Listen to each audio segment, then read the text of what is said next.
According to many infectious disease doctors, Lyme disease is an infection caused by a spiral-shaped bacterium, Borrelia burgdorferi. A very common tick is believed to be the primary carrier of this bug, and you can be infected if a tick burrows into your skin while attempting to feed on your blood. When the tick feeds, it injects Lyme disease bacteria into your skin and blood. From there, the bacteria drill deeper into tissues, attached to the linings of several organ systems, and may establish permanent colonies called biofilms. Your immune system tries to fight off the bacteria.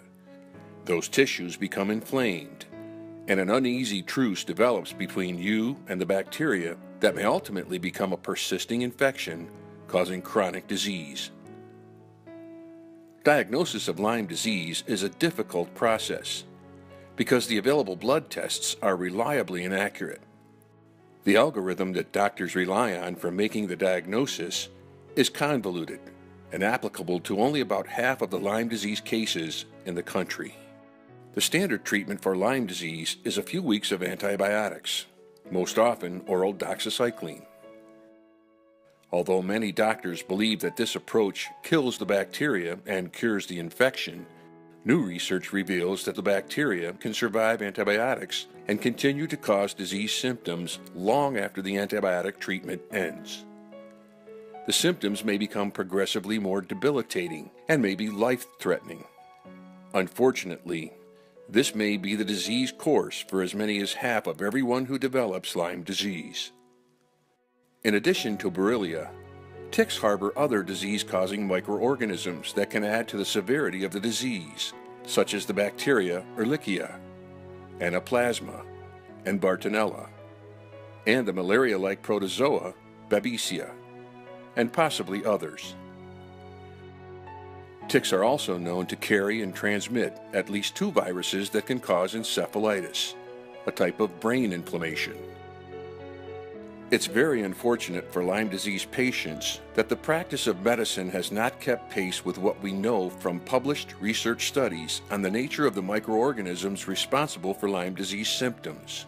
For example, research shows that transmission of disease microbes from tick to humans can happen quickly. But many medical and public health professionals insist there's nothing to worry about unless the tick is attached for 36 hours. Many health professionals insist that people with Lyme disease almost always develop a bullseye rash, but in reality, only about 1 in 10 victims get it. The current medical approach to treatment of Lyme disease assumes that the disease is caused by a single type of bacteria, that the infection is short-lived, an acute infection, and that antibiotics will effectively treat the infection 95% of the time.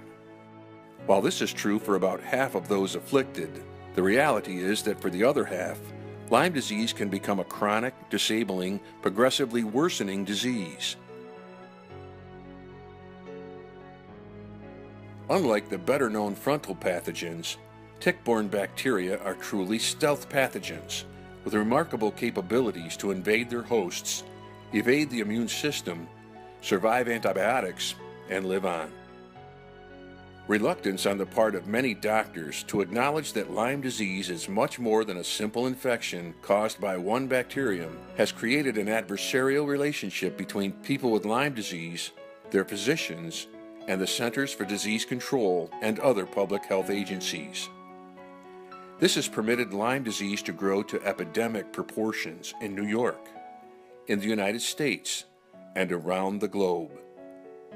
Lyme disease has truly become a public health crisis, one that we at the Lyme Action Network are working to alleviate.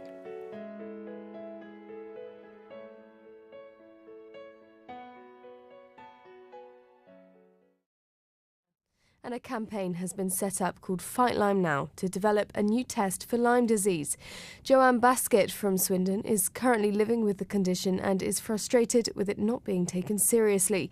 She's been suffering for over 2 decades after being bitten by a mosquito on holiday in America. I knew I'd been bitten in the States, went to the doctor. They told me it was ringworm and gave me antifungal creams, and they didn't go away. And then sort of 4 or 5 years after that, constant periods of ill health, and they diagnosed me with chronic fatigue. says living with the illness makes every day a struggle.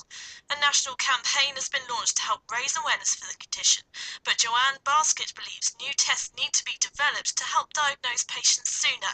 She thinks the current tests aren't good enough. I've had the UK gold standard testing, which is the ELISA test. The problem with the ELISA test, it looks for antibodies in your blood, and if you've been sick with Lyme disease for a long time, the testing doesn't work. Jury including Niman, who suffers from Lyme disease, says living with the illness makes every day a struggle. A national campaign has been launched to help raise awareness for the condition, but Joanne Baskett believes new tests need to be developed to help diagnose patients sooner. She thinks the current tests aren't good enough. I've had the UK gold standard testing, which is the ELISA test. The problem with the ELISA test, it looks for antibodies in your blood, and if you've been sick with Lyme disease for a long time, the testing doesn't work. Joanne Baskett has been suffering from the condition for more than 2 decades after being bitten by a mosquito in America. She told Sam FM what it's like to live with. Basically, every day is a real struggle. Every day I'm not very well. My symptoms, I'm fighting a kidney infection at the moment, and that's because my bladder doesn't work anymore. Donations for the Fight Lyme Now campaign, set up to raise awareness of the condition, will go towards developing new tests.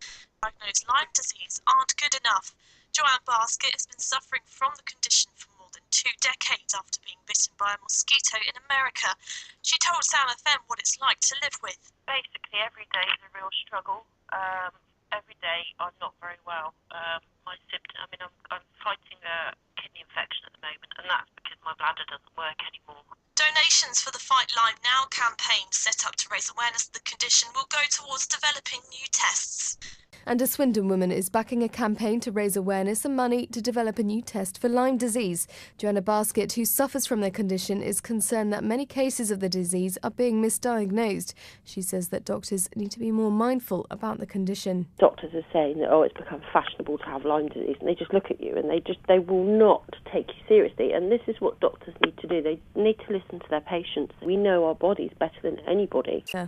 And a campaign has been... Next tonight, campaigners are calling for more to be done to tackle the problem of Lyme disease in the UK. There are claims that many thousands of cases of the disease, which is spread by tick bites, are going undetected. Their claims denied by the Department of Health, as Kevin Ashford now reports. Kelly Mayer has only just started to get her life back on track after years of living with the symptoms of Lyme disease, a disease she believes she caught from a tick bite near her home more than a decade ago. Until recently, she had to rely on a wheelchair to get around and suffered from extreme fatigue as well as joint and muscle pain. Really weak, I can't move. It was only after being seen by a doctor in Belgium that she managed to get a diagnosis and then treatment, which has transformed her life. Kelly has set up a group to try to improve awareness of the disease. Hers is one of the organisations behind today's meeting for MPs.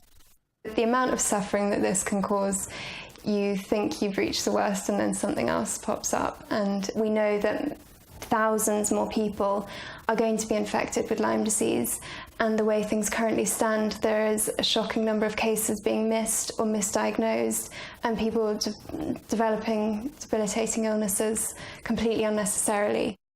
It can be a complex illness. The symptoms of Lyme disease can develop up to a month after a bite by an infected tick. Around half the time, the reaction is a bullseye-shaped rash. If treated early, it's harmless, but untreated, the symptoms can become much more serious.